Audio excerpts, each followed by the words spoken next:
Amoy na amoy hanggang kapitbahay ang niluluto ko. Special sinanglaw ng mga Ilocano. Isa sa mga pinagmamalaki. Napakasarap at napakasikat. Alright. Hindi purong laman loob. Meron ding laman mga kapulutan. Kaya tinawag na special. Mapapamura ka sa sarap. Alright.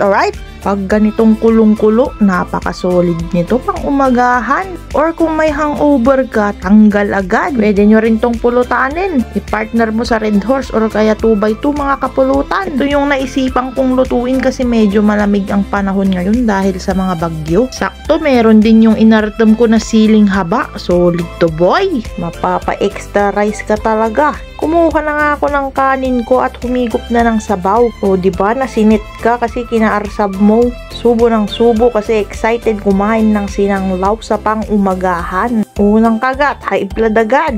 Pasintabi sa mga may gout at may high blood. Magpas ka muna sa video na to, baka tumaas ang uric acid mo. O kaya, mainggit ka muna at panoorin akong kumain ng special sinanglaw. Alright. Habang kumakain ako, gusto kong i-shoutout si Jai Peralta from Ifugao at kay Ronnie Don Puts from Angeles, Pampanga. Maraming salamat sa suporta nyo mga kapulutan. Alright.